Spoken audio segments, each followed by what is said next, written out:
Oh,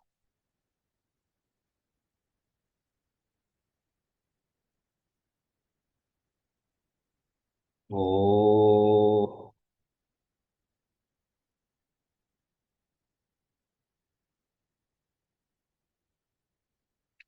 oh,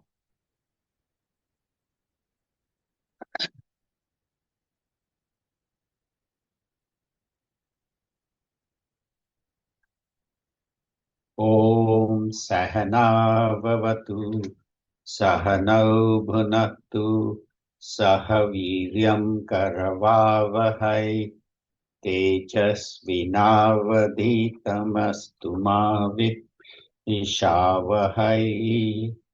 Om Shanti Shanti Shanti. समस्त जन कल्याणे निरतं करुणामयं नमामि चिन्मयं देवं सद्गुरुं ब्रह्मविद्वरं सद्गुरुं ब्रह्मविद्वरम्। ॐ पार्थाय प्रतिबोधितां भगवता नारायणेन स्वयं व्यासेन ग्रथितां पुराणमुनिना मध्ये महाभारतम् अद्वैतामृतवर्षिणीं भगवतीम् अष्टादशाध्यायिनीम् अम्ब त्वामनुसन्दधामि भगवद्गीते भवद्वेषिणी यं ब्रह्मा वरुणेन्द्ररुद्रमरुतः स्तुन्वन्ति दिव्यैस्तवैः वेदैः साङ्गपदक्रमोपनिषदैः गायन्ति यं सामगाः ध्यानावस्थिततद्गतेन मनसा पश्यन्ति यं योगिनः यस्यान्तं न विदुत्सुरासुरगणाः देवाय तस्मै नमः देवाय तस्मै नमः। ॐ श्री गणेशाय नमः। ॐ श्री सरस्वत्यै नमः। ॐ श्री गुरुभ्यो नमः।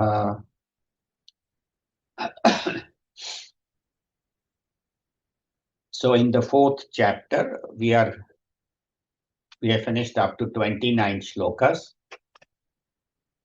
And the last few shlokas, 8 or 9 shlokas, have dealt with yagna, the yagna spirit, and how all our actions can be yagna. The traditional meaning of yagna is offering samagri into the fire, whereas the Panditji is chanting mantras. But Bhagavan Sri Krishna in this fourth chapter talks about yagna, where individuals get together and giving up their individual differences, they work for the benefit of society. So any activity that is done by an individual or by a community without I, me, and my for the benefit of all is considered yagna. And also Bhagavan expands the meaning of yagna, not only as offerings to society, but even within me, all the senses, whatever I'm seeing, hearing, smelling, tasting, touching, whatever I'm holding, moving, speaking, all those activities should, when they are controlled, can become yagnas. When my activities are pure for the benefit of all and for my own spiritual growth can be yagna.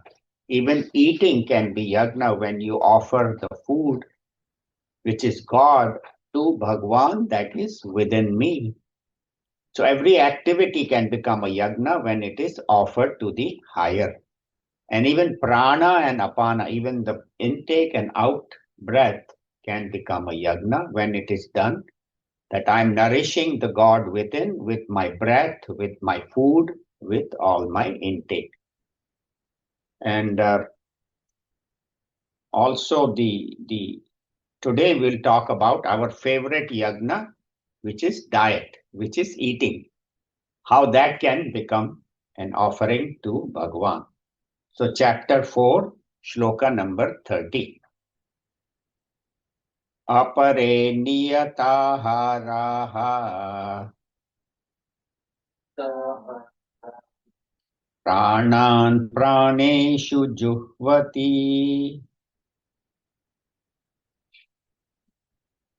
सर्वेऽप्येते यज्ञविदः यज्ञक्षपितकल्मषाः together अपरे नियताहाराः प्राणान् प्राणेषु जुह्वति सर्वेऽप्येते यज्ञविदः यज्ञक्षपितकल्मषाः. So we have the points on the board and also on the WhatsApp, on the Gita WhatsApp. We have these points. If you are not on the WhatsApp, let me know. We'll add you, where you can see the points that we are covering in today's talks. So it says apare, others. So Bhagavan is giving us how different people practice this yagna. So what is another yagna? Niyata ahara, controlling the diet. And pranan praneshu juhvati. And they control the pranas with the diet. And we'll talk about that. They offer the prana in the apana. That means the diet is offered also used for controlling the 5 pranas. And sarve api ete yajna vidaha. So ete, so these people, sarve, who are the knower of yajna. Who are the people who are knowers of yajna? Those who have practiced all these yajnas that we mentioned, the 12 yajnas, where the intake, the excretion, the control of the senses, control of the mind, control of the activities, charity, those are all yajnas, tapaha, yoga, all those yajnas, swadhyaya, the self-study where you remove your ignorance with the study of knowledge. And we'll talk a little about that also, which is called Jnana Yajna, which Puja Gurudev Swami Chinmayananda popularized when in the late 50s and early 60s, he started teaching. Actually, he started in the early 50s, but this term Jnana Yajna, he called it Gita Jnana Yajna. When he did all these Gita chapters, discourses, he said, you are sacrificing your ignorance in the fire of knowledge. So all these yajnas are those who know it, then their sins are destroyed in the fire of the yajna. Shapita kalmashaha. So how do the sins get destroyed? So we'll see that the diet has a great emphasis in our Vedic literature. Our Vedic rishis always talked about diet. That was, even though the topic was spirituality, but they realized and they understood how important is diet in the development of the mind, in the spiritual growth. And they had a precise knowledge of vitamins, nutrition. Great if you see the scriptures, how very well they have described every detail. And not only that, but every member of society, depending on the type of job he or she is doing, they were assigning specific diet. So somebody who is a teacher, what they call Brahmana, not by caste, but by who is a teacher or a spiritual master or a professor. Such people need specific diets for the brain. Then there are the leaders, the warriors, the police, the army, the kshatriyas. So they have specific diets, and all that has been described in our Vedas.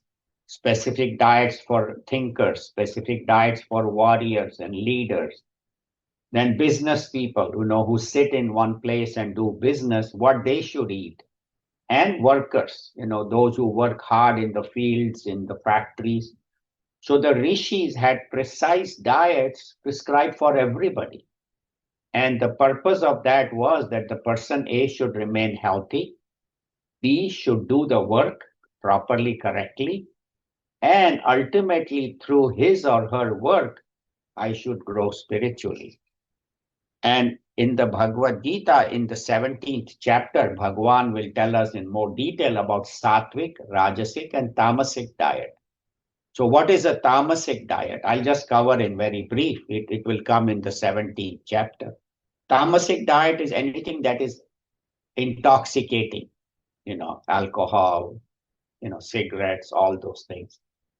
And also food that is very old, that has been kept for a long period of time, and which is stale. Like, for example, in North India, they make kanji, where they put these carrots for several days, soak it, and they eat it. It's tasty, but it's very tamasic because it's been sitting. And a lot of the fermented foods that are kept for a long period of time are considered tamasic. So tamasic is anything that is old or that is intoxicating.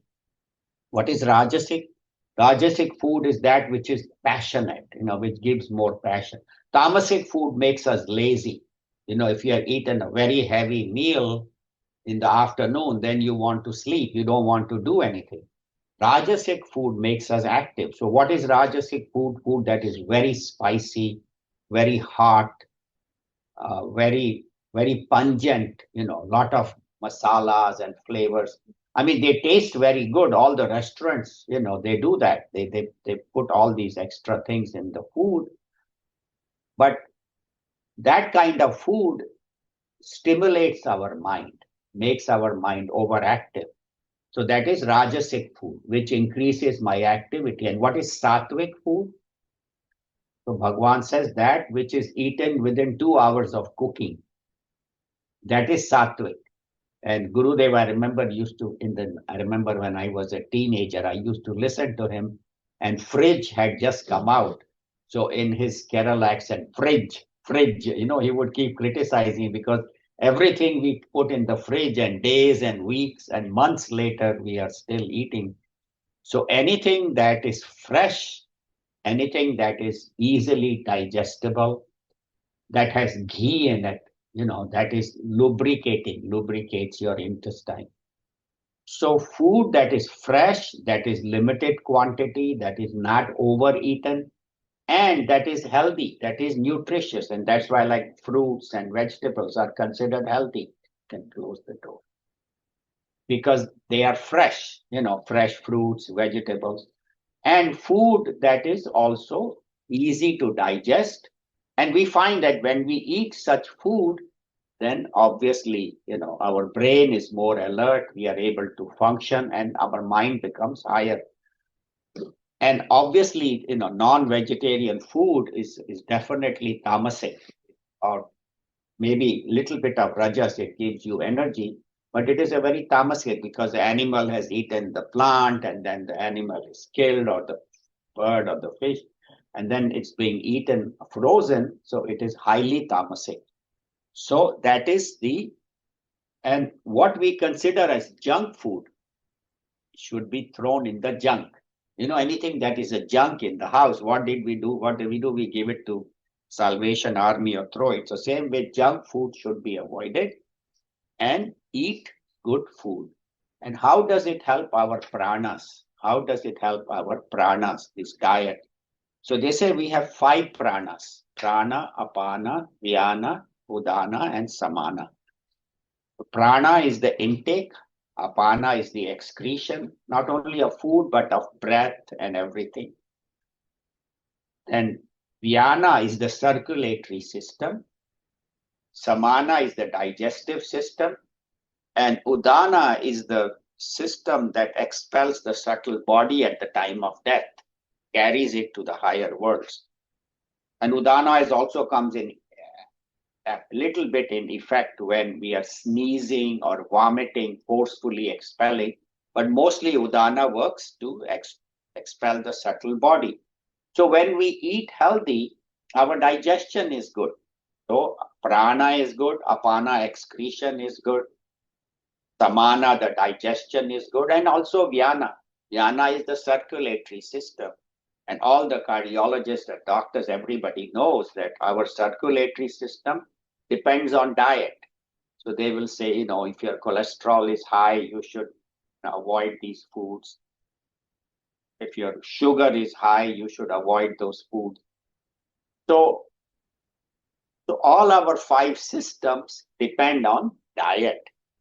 And there is a beautiful saying in the Chandogya Upanishad. It says, Ahara Shuddhav, Sattva Shuddhi, Sattva Shuddhav, Smriti. Smriti.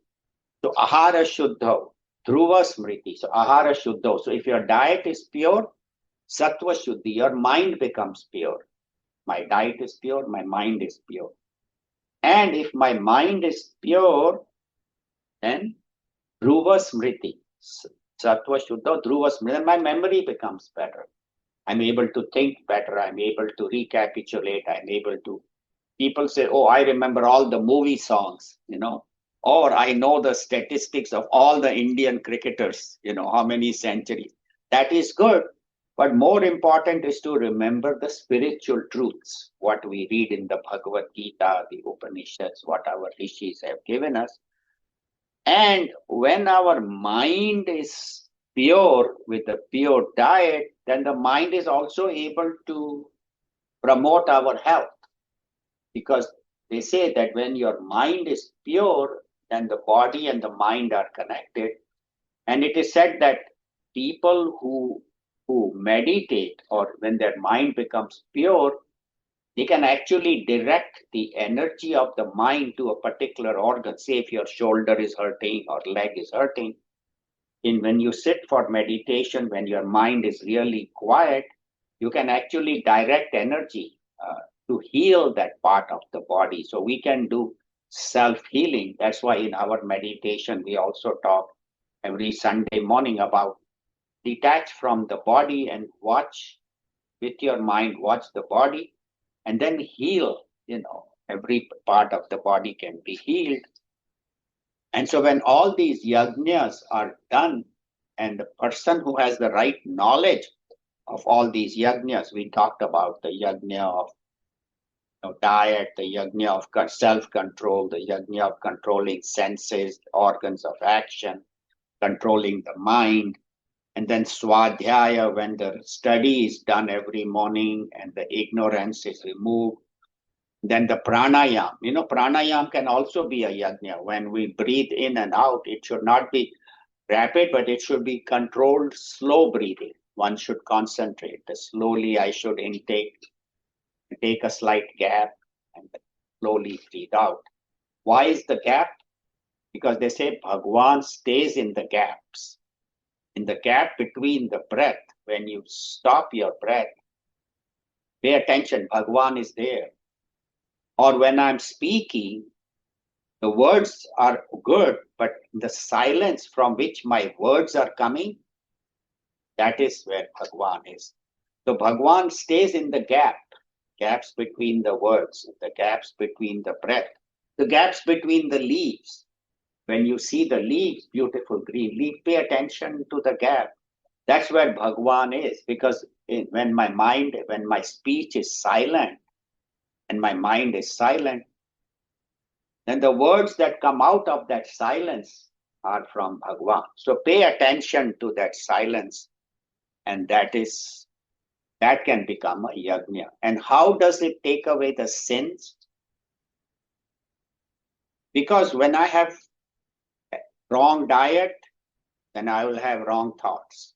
When I have wrong thoughts, I will have wrong desires. When I have wrong desires, I will have wrong actions. So proper regulation, not only of this diet, but all the yajnas that we did, controlling the mind, controlling the senses, controlling the breath, controlling speech, not talking too much, not seeing, hearing, smelling, restricting our, surfing the net, the internet, the time on the phone, cutting it down. Those things take. And then also what happens when your mind is agitated, over busy, then I'm doing all negative things. So when my mind is quiet, then such a mind is free of sin, free of vasanas. Because too much of activity, it increases my desires, increases my vasanas. So yajna kshapita kalmasha. So their sins are removed.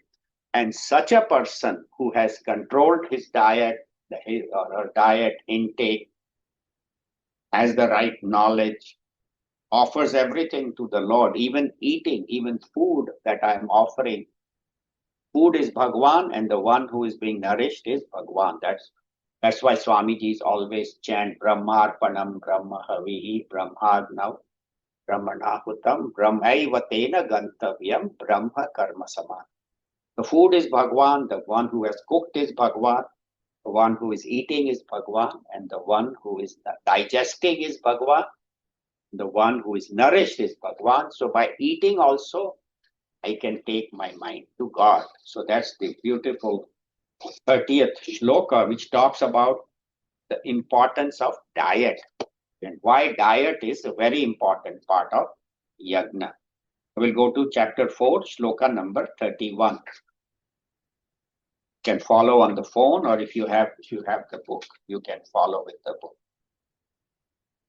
Yajna shishtamrita bhujah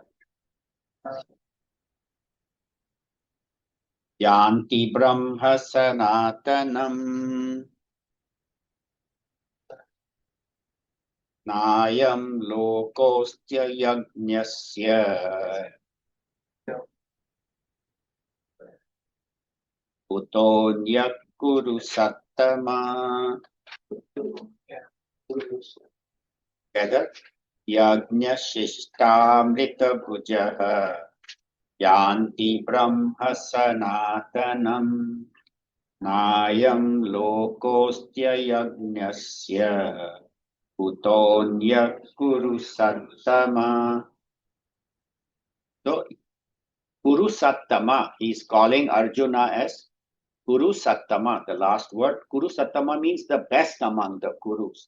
See, the Kuru dynasty was a very noble dynasty. A lot of great kings and great people who had appeared in this dynasty, but he's calling Arjuna the best among the Kuru family or dynasty. Why? Because Arjuna was a very pure-hearted person. The word Arjuna comes from Arjava. He was very straightforward. He had no double things. What is in his mind, what is in his speech and his action was perfectly coordinated. So he was very straightforward. He was not dishonest. He was pure-hearted. He was willing to study. That's why he approaches Bhagwan when he has doubt. See, you and me, when we have doubt, we don't know where to go. But he had the benefit of having Bhagwan himself. And for us, the Bhagavad Gita is Bhagwan's word. So when we have any doubt, we should approach Bhagavad Gita. So he approaches Bhagwan for this knowledge, and Bhagwan gives him this knowledge. So not only physically, he was the best warrior of his time, probably in history, there probably has not been a great archer as Arjuna, except of course Bhagwan Sri Ram, but in Arjuna's whole dynasty and all that, there has never been a great archer. Karna was probably the closest to him, and Karna also was his brother. So Arjuna is addressed as Kuru Sattama. Yajna Shishta Amrita Bhujah. Yajna Shishta, leftovers of Yajna, Amrita Bhujah, one who eats the Amrit. That is, Bhuja means eater, one who eats the Amrit left over from Yajna. We'll talk about what is that. And where do they go? Such people, Yanti Brahma Sanatanam. They go to the Supreme Brahman, to the highest. And he says, Now Bhagavan is coming down to our level. Na ayam lokaha. In this world, asti ayagnyasya. One who does not practice the yagnas, this world is not for him. Kutaha anya kuru sattama. O Arjuna, what about to talk about the higher world? So one who does not live with the yagna spirit or practice yagnas, this world is not for him, and neither is the higher worlds. So yagna shishta, what is left over from the yagnas? So in the, like when the Panditji is offering, fire, we are doing a yagna, say for you're starting a new building, or your child is born, or for a marriage, or for you're building a new, or like we do our Sudarshan Yajna, in July of each year, where we invoke Bhagwan's blessings for this Chinmaya mission. That is our anniversary. So these yajnas, when we do, there is always prasad, right? One is the black, ash, and they put on the forehead. But also that there is always a prasad. So that prasad that is eaten by the devotees takes them to the higher when you eat with that attitude. Now, Yanti Brahma Sanatana, does not take them directly to Brahman. No, we'll talk about what does it do? Where does it take them? We'll mention that in the rest of our talk. And in our case, okay, this I understand, the prasad from the yajna, but how about when I am doing pranayam, or when I am doing diet control, or when I'm controlling the senses or the mind, or when I'm getting knowledge, studying, listening, hearing, then the result of that yajna is called the yajna prasad.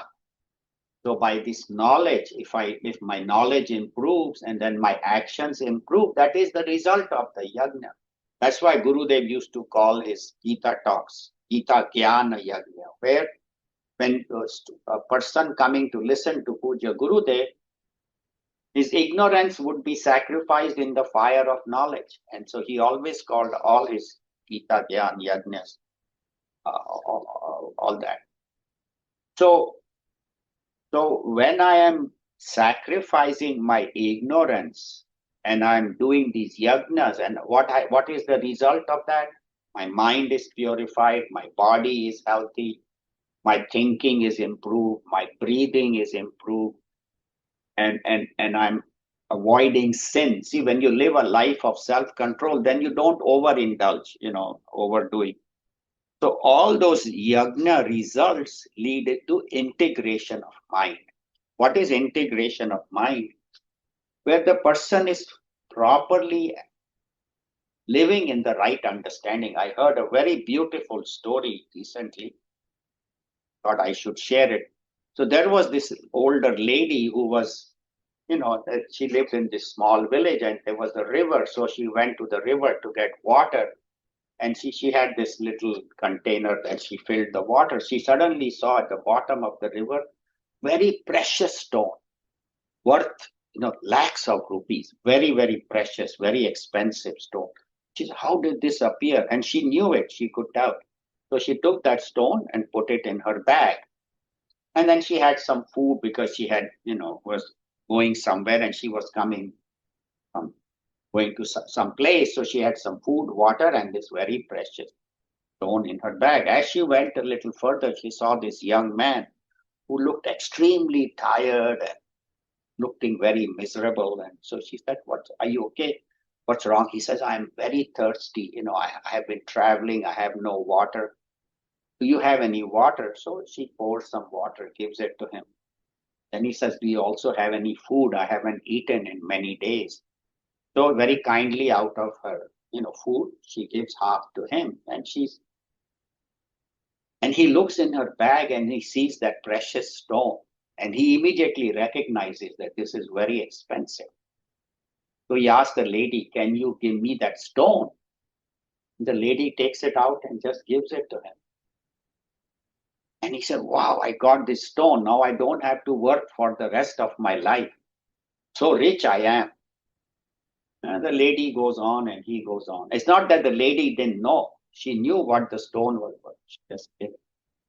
So this man, young man goes, he's very happy. 2, 3 days later, he comes back. And he comes back to that same village and he says, I need to find that lady. So he asks around in the village, describes her. They said, oh, yeah, there is this old lady. She lives in that small house in one corner of the village. So he goes and knocks on her door and she comes out and she recognizes. And he says, I don't want this stone. Gives the stone back to her. She's surprised. He says, you don't want this stone? He says, no. He says, I want what you have that made you give away this stone willingly. See how much integration, how much wisdom she should have. He said, that's what I want. I don't want this stone. So the point is that when we do our actions with a yajna spirit, then our mind becomes integrated. Our mind becomes pure, where our actions are pure. And that's what we can learn from this story. And as we said, yajna can be at various levels. It can be at the physical level with diet, exercise, healthy eating. It can be at the mental level where you have loving thoughts for all. That is also yajna. At the intellectual level where we get the right knowledge from the guru, from the teacher, from the scriptures, from the books. And at the spiritual level, where all my actions are dedicated to Lord. And we can see in these 12 yajnas, Bhagavan has covered all. He has covered physical yajna, mental, intellectual, the pranas, the spirituality, everything Bhagavan has covered in these 12 yajnas. And the idea last week also we talked about, it is like a bazaar, super bazaar. You go to a market, you don't buy all the things out of things. You pick what you need. So same way there are 12 yajnas. So as many of those that I can practice and that suit me. So maybe I should, fast once a week. Or maybe every Monday if I'm a Shiva Bhakta, or on Ekadashi, then I should do some pranayam in the morning before meditation, doing some Anulom Vilom. We always teach people how to do the breathing. I can just go over very briefly, those who don't know. Anulom Vilom, we can do every morning. If you put your 2 fingers above your eyebrows, the index and the middle finger, and then with the thumb, you close the right nostril. With the ring finger, you can close the left nostril. So you can, maybe all of you can practice that also. So just keep your 2 fingers above the forehead, and with the thumb, you control the right nostril, and with the ring finger, the left nostril. So you close with the thumb and breathe in and out through the left. Slow breath. And then pause in between inspiration and expiration, and between expiration and inspiration. Slowly breathe in and out. So you can do 5 times or 9 times. Then you close the left nostril with your ring finger, and then use the thumb to release the right nostril, and breathe 5 times or 9 times in and out through the right nostril. So in and out through the left, in and out through the right, and then alternate in through the left, out through the right, in through the right, out through the left. So if you do this 5 times through the left, 5 times through the right, or 9 times if you have more time, I try to do it 9 times, and then alternate 9 times, then what you will find that this takes only about less than 5 minutes.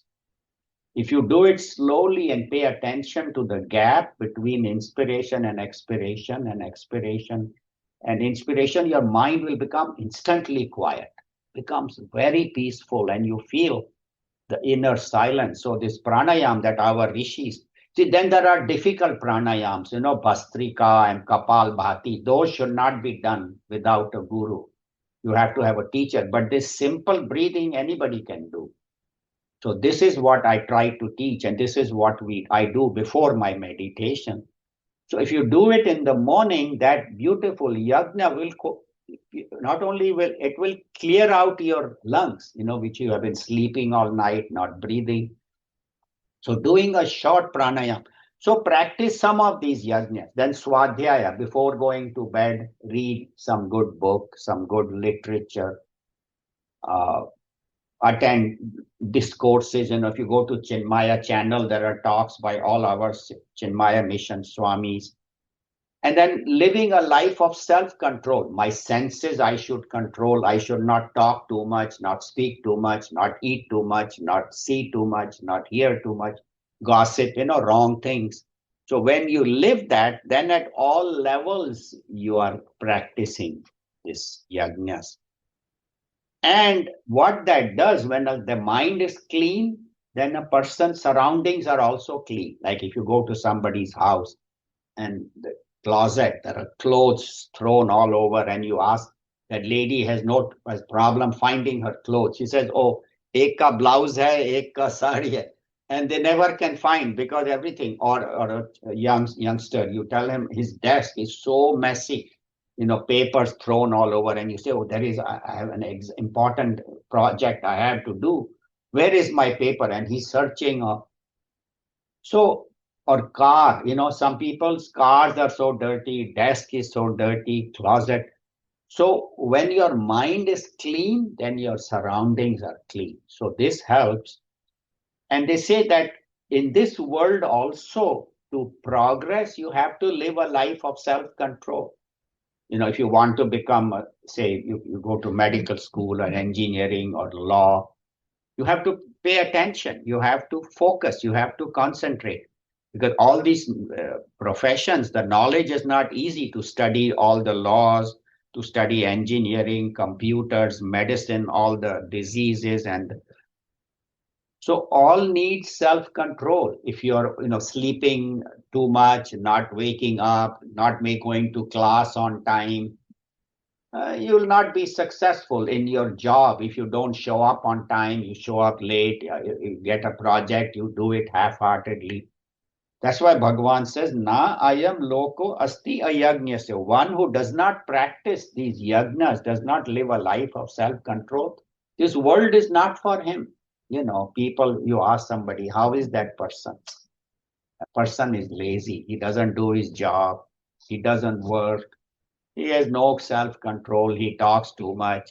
He comes when he feels like. He doesn't come. You go to his desk. It's such a mess. You ask him to find papers. You can never find anything on his desk. And he will say, oh, okay, I'll look for it. And then it takes him half an hour, 1 hour, and the boss is waiting for a particular important project. And he cannot find the paper. So we find that those who live a life of self-control, it's not only in the world it helps, but also helps in the spiritual journey.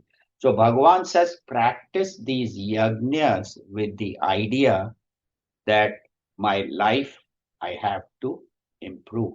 I have to improve my physical behavior, my mental, my diet. And also, obviously, when your body is healthy, when you're eating right kind of food, then obviously your actions will be better too. And also, how does it help in the higher world? Actually, there was a song in a film, some of you may remember. It says, Samsar se bhage firte ho, Bhagwan ko tum kya paoge, is lok ko bhi apna na sake, us lok mein bhi pachtaoge. So she says, if you are not doing well in this life with dealing with people, you are running away from people, not helping anybody, then how do you think you will reach God? Because God is in all the people. You will not only be not successful in this world, but also in the higher world. See, some of these poets come up with such beautiful, and this is a film song. I remember I was a little boy, probably 10, 12 years old. It came out around 1960s. And so the point is that to be successful in this world, you have to have self-control. To progress spiritually and go higher. So when your mind is pure, purity of mind leads to clarity of knowledge. My knowledge will be only clear if my mind is pure. Pure also means mind is not cluttered and not filled with anger, grief, jealousy, hatred. Because the more active my mind is, all these negative thoughts, these negative emotions come. So when my mind is pure, my body is healthy, my mind is pure, my intellect, ideas are clear, then I will go. So as you purify your body, your actions, your emotions, and your thoughts, you reduce your vasanas, and you progress towards Om, Bhagwan, the consciousness. So that is what they say. Purity of mind is very important. So practicing these 12 yagnas, again, you don't have to do all 12, but to some extent, we should see which one suits me. Maybe I'm talking too much, so maybe I should do that. Or maybe I am spending too much time on the internet, on the phone. That is my problem too. I always tell myself, you need to spend less time. But so one has to be very cautious. Where are we spending our time?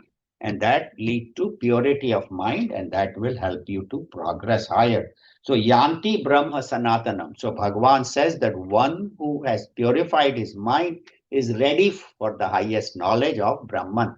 So to study the Upanishad, that's why the students going towards to the rishis to study Upanishads, they stayed in a very quiet atmosphere with good air and fresh fruits and water and all that. So the idea was that that's how they will study. So we'll finish number 31. We'll do one more. I don't think we'll be able to do the fourth one, but we'll do number 32. There are a lot of important points in this, so I don't think we'll do number 33, even though it's on your WhatsApp and it's on the board, but we'll only do three today because there's a lot of material. So number 32. Evam bahuvida yajnaha tata brahmano mukhe कर्मजान् विद्धि तान् सर्वान् एवं ज्ञात्वा विमोक्ष्यसे all together एवं बहुविधा यज्ञाः वितता ब्रह्मणो मुखे कर्मजान् विद्धि तान् सर्वान् एवं ज्ञात्वा विमोक्ष्यसे.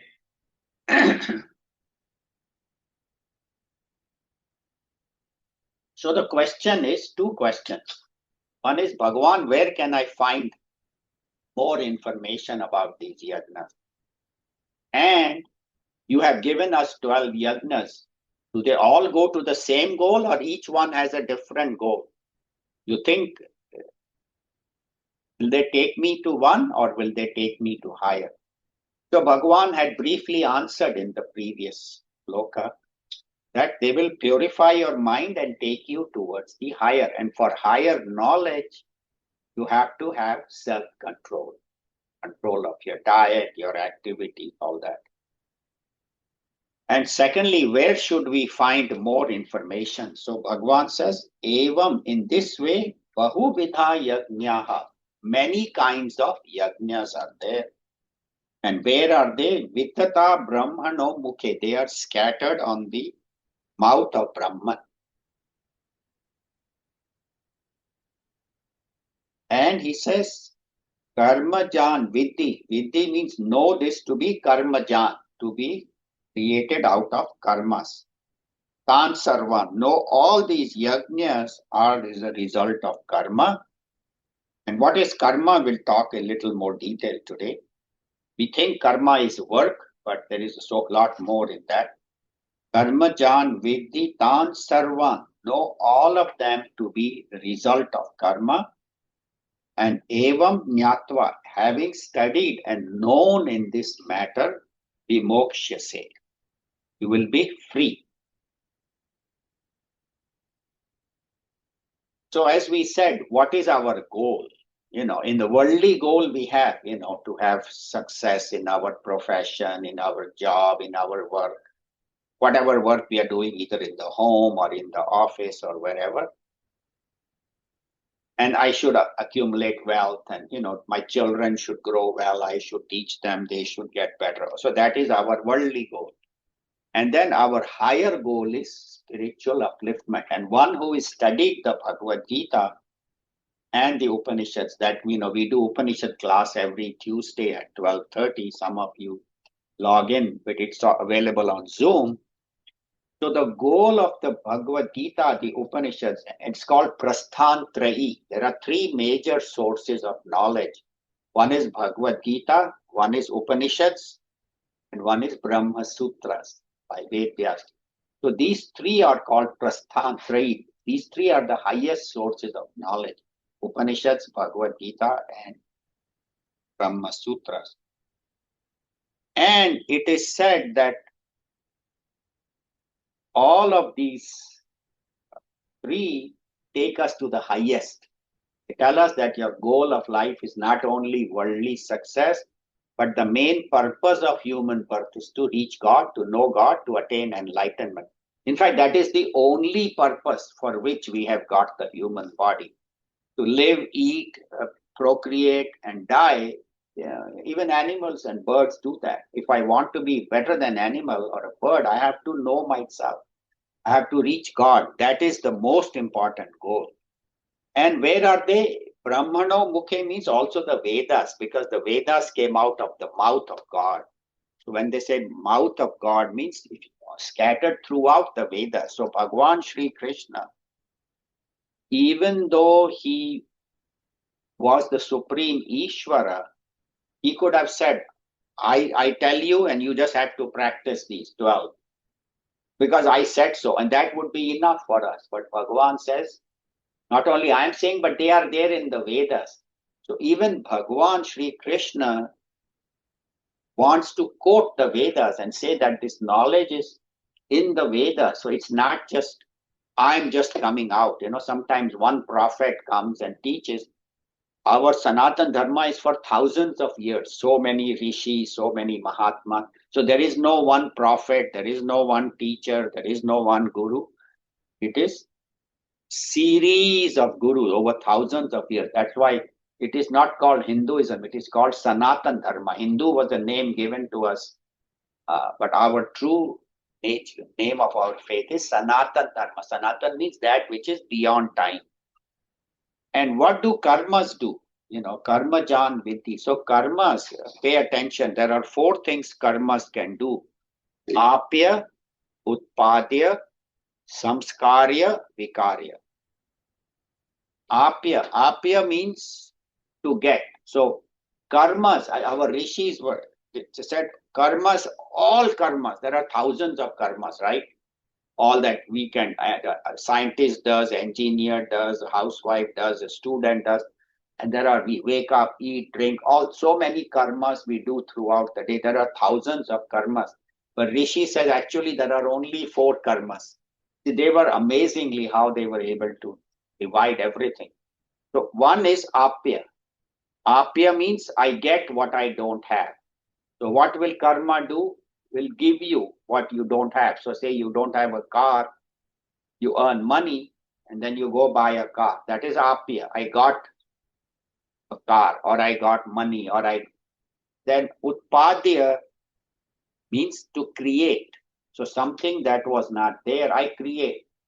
So I get money and build a house. Or a lady cooking, she collects all the dal and spices and water and salt and all that, and creates a vegetable or creates a dal or creates some. So that is utpadi. Or in a factory, they collect products from everywhere and then they build an iPhone or they build a computer or they build a. So utpadya means I create. So that is 2. Samskarya means I clean or purify. So I have this silver, decorative item in my house, and over the years it gets all, like black. It gets all the rust on it. So then I get this special polish, and I polish it, and it becomes shiny again. So that is called samskarya, cleaning. And vikara means modify. So I have some mud and I make a pot. That is vikara. So any karma you do has to come in these four categories. Think of anything you can do outside these four. Either you are getting something, you are creating something, you are purifying, or you are modifying. And it's amazing, you cannot think of an activity that doesn't do. So that's how beautifully our rishis, it's described in our Vedas that only four things you can do with karma: either get, create, purify, or modify. And Bhagavan Sri Krishna mentions that. He says that those are the activities that can do with karma. So do these activities with a yagna spirit, not what I can get, but what I can give. And what do the Vedas, why they keep emphasizing the Vedas? In fact, there was a Karpata Rishi. There was a Karpata Rishi. Karpata means the hand. So whatever, when he would go for bhiksha, whatever fit in his two hands, that's all he would eat once a day. He would go ask for bhiksha, and itna mil gaya, that's it, I'm done. And then he will eat it. He'll not say, I'll collect for next week or next day, or no. Whatever I got today, one time he will eat. So he was called Karpata, because Karpata Rishi, because that's all he would.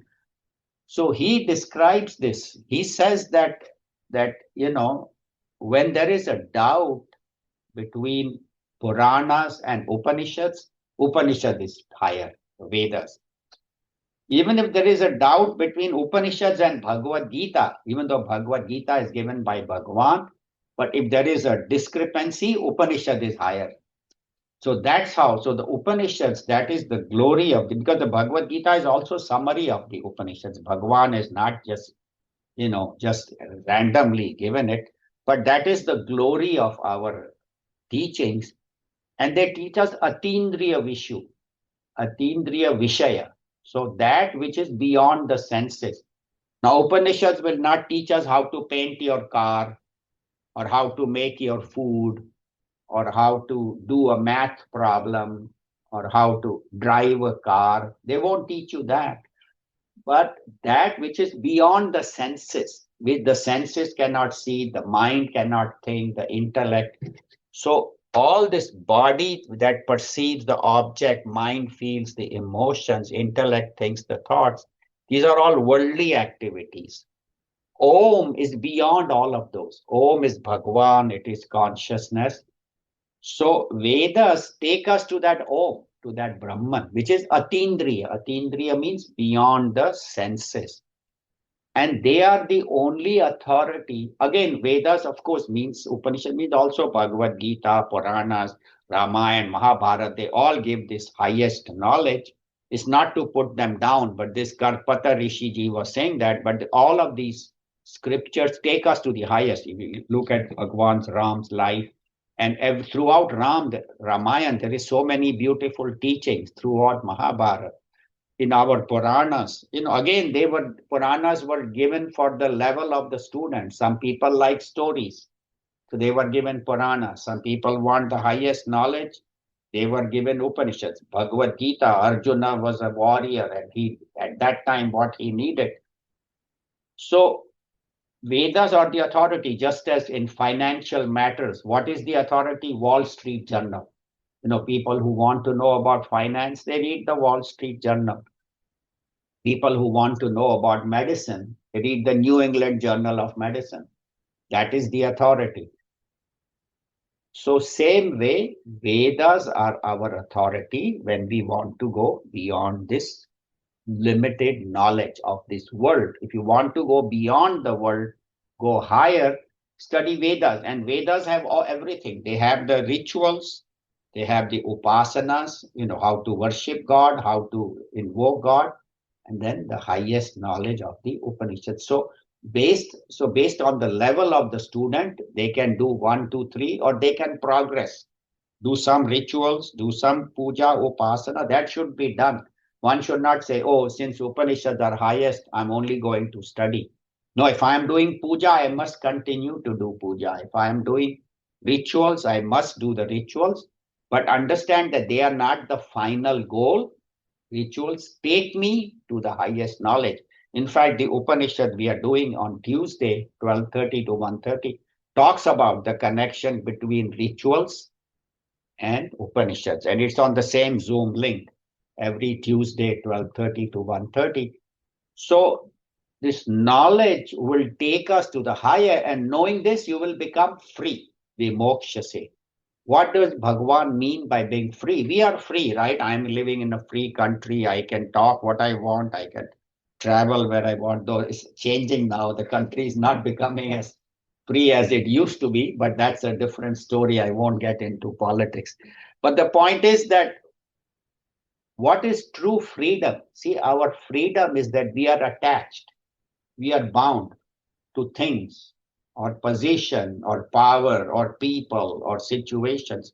If I have this situation, I'm happy. If I don't have, I'm unhappy. If this person loves me, I'm happy. If they don't love me, I don't know.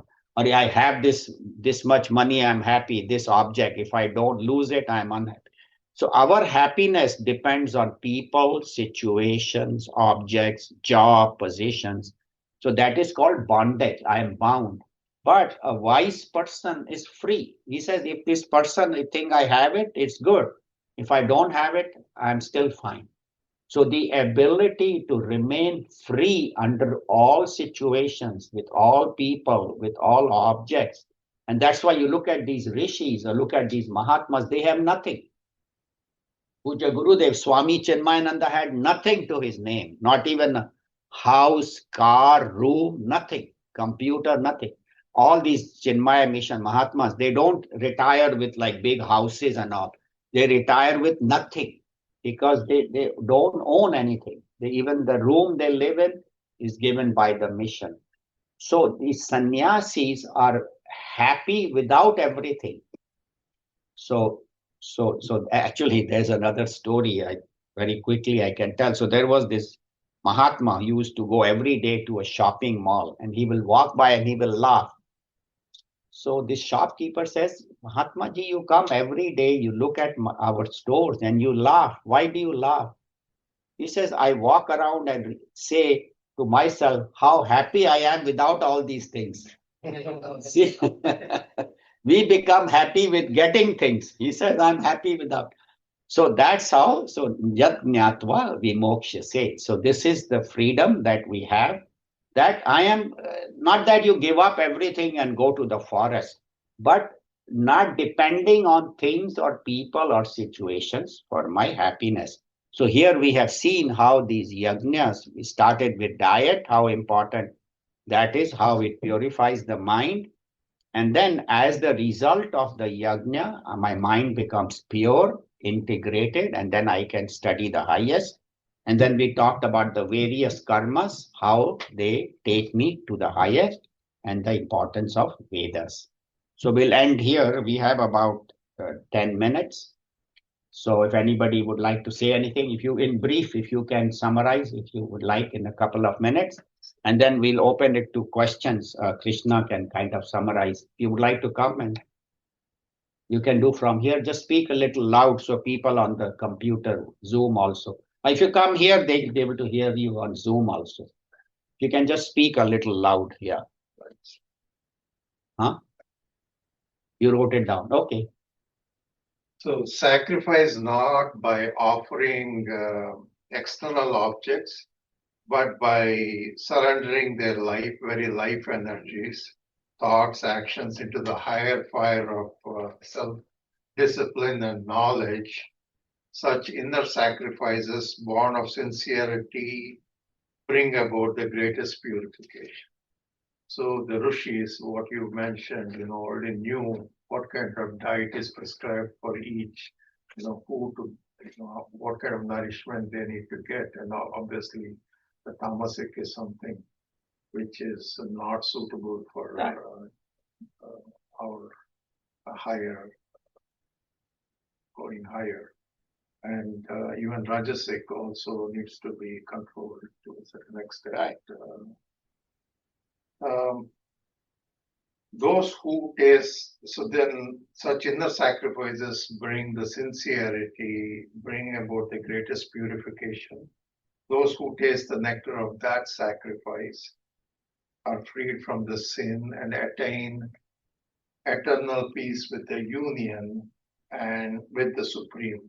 Without that sacrifice, however, one cannot live in true happiness, neither here in this world nor in the worlds beyond. Sacrifice in its various forms is the foundation of harmony with the divine law. Then know that the Vedas describe many kind of yagnas, each suited to a different temperament, whether it is through discipline, devotion, study, or service. All sacrifice arise from action. By understanding their essence and aligning with them, one is released from the bondage of the karma. Right. Thank you. Very nice summary. Thank you so much. Helps us all to recapitulate. Anybody has any questions, any points you would like to add, or anything is you don't agree with or agree? Please feel free to unmute on Zoom. You can ask questions or add anything, or even in the audience here. I do have a question. Yeah, go ahead. You mentioned three sources of knowledges. One was Upanishad, second is Bhagavad Gita, and third is source of Brahma or No, voice of Brahma Sutra Brahma Sutra. was composed by Ved Vyasji, where he again took the highest knowledge and gave it in a very short form. Sutra means 2-3 words. So and there are many sutras. There are many sutras in this Brahma Sutra. So these short sutras, each one of them takes you to the highest, and that was composed by Ved Vyasji. Ved Vyasji, we believe, is an incarnation of Bhagavan Vishnu himself. And Ved Vyasji, not only we owe a great debt of gratitude to Ved Vyasji, because he, first of all, the Upanishads were scattered all over, the Vedas were scattered all over, there were various rishis, and over hundreds and thousands of years, this knowledge has come in. So he traveled throughout the country and combined all this into 4 Vedas. And then very systematically organized the karma kand, the rituals, upasanas, and then the Upanishads. And then, so all these Upanishads, all that were, and then the Upanishads were put in particular Vedas. So very systematically, that which was scattered all over, he put it. So that was his greatest contribution, that otherwise we would not get all this, would have been lost. And then the second is, then he took the essence, the highest of the Upanishads, and made them into very brief sutras. But the Brahma Sutras are not easy to read or understand. We don't say, I'll just read it in brief. You have to know the Upanishad, because he will quote. In that Upanishad, this is said like that.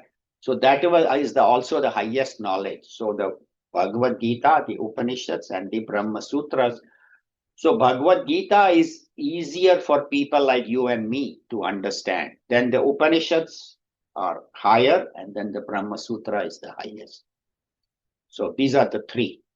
And Vedas, are they combined called as Vedas, or Vedas is a different category? Vedas are all the religious teachings of Sanatana Dharma, and then there are 4 Vedas: Rig Veda, Sam Veda, Yajur Veda, and Atharva Veda. And each Veda has 3 portions. One is the Karma Kanda, the rituals, and the second is Upasanas, and third is the Upanishads. And each Veda focuses maybe out of them on more things, like Sama Veda talks about, is all musical. Musical verses are there in that. Then Atharva Veda, like that. The Rig Veda is the most ancient, with the highest knowledge.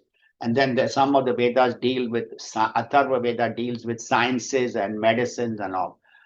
So their emphasis may be different, but all of them, their goal is to take you to the highest. And so that is how the Vedas are. Actually, there is a book called Hindu Culture. It's in the library if you would like to buy that, by Swami Tejomayananji, where he has given all these terms very beautifully explained, what is Vedas and what is that. but basically 4 Vedas. And Vedas are not one book, but in that Veda, there are all these rituals, all the pujas, all the upasana, and then all the Upanishads. So like that. I hope that answers your That question. answer. It just perplexes me that one lifetime would be too short to understand all these different theories. And Yeah, so that's why they say Bhagavad Gita is good, because Bhagavad Gita is easy for in this modern age. It is the best. It is called the manual of living. You want to live your life, study Bhagavad Gita. Study it, apply it. And then the Upanishads and all are good, which just takes you beyond the Bhagavad Gita to who am I really. Directly they take you. Bhagavad Gita covers it, but Bhagavad Gita also has how to live the life, how to do karma yoga, bhakti yoga, jnana yoga, dhyana yoga, meditation. Everything is covered in Bhagavad Gita, including diet and behavior and all. So Bhagavad Gita probably is the best for us. And then Upanishads for additional. Brahma Sutra is for PhD students. Even I have not studied Brahma. Some of the Upanishads we have covered, the Tuesday class. Thank you. Any other questions? Anybody on Zoom? I would like to, just when you said about, Sanatana Dharma. Right. So the one thing I recently was reading about was the Jyotirlinga of the Somnath temple. Yes. So the Jyotirlinga was actually a 3 feet Jyotirlinga original. It was a levitating Jyotirlinga, meaning that there's nothing. So it was just levitating 3 feet, but 2 feet above ground, it was levitating. So in 1,000 years back, when Muhammad invaded, he invaded the Somnath temple about 17 times. At the 18th time, they broke that actual Jyotirlinga. Some fragments of that were collected by some people, and those are called acting. They don't even come out of the house. They just cook their own food, their own stuff. So they preserved that, and then in 2024, but in like 100 years back, I think, Sri Kanchi Kamakota Parmachari revealed that these fragments are there available, but they will be available after 100 years, which actually came to push now. And I was watching a video, you can watch on the Google. So those Jyotirlingas are like little things. Right now they are in the Swami Ravi Shankar's ashram in Bangalore. So normally a magnet has a North Pole and a South Pole. This one has the magnetic center. So it defies the modern physics. I don't know how it is. They think that it is not even from this. And put that, how it rotates. Not even. So that is there on the Google. That beautiful thing. I think now they're going to do prana pratishtha back in. Thank you. Eddie, you have a question or comment? Yeah, just very short. I'm sure he did, but did Guruji write Bhashya on the Brahma Sutras? Who? Guruji, Swami Chinmayananda. Swami Shankaracharya ji wrote the Bhashya on the Brahma Sutras, and then there is an English commentary on that, yes. Oh, okay. So Swami Chinmayananda did write on the Brahma Sutras. I don't think he wrote on the Brahma Sutras. The Brahma Sutra that I have is a commentary by some other Acharya. I don't think Chinmayananda ji wrote. He wrote on all the major Upanishads and the Gita, but I don't think so. I haven't come across it. I can look it up, but Acharya ji wrote Bhashya on the Brahma Sutras, but then there is an English commentary that I have, and some of them have written. Om Sarve Bhavantu Sukhinah, Sarve Santu Niramayah, Sarve Bhadrani Pashyantu, Ma Kaschid Dukha Bhag Bhave. Om Shanti Shanti Shanti. Harihi Om Shri Gurubhyo Namaha. Harihi Om. Thank you very much. Hari Om.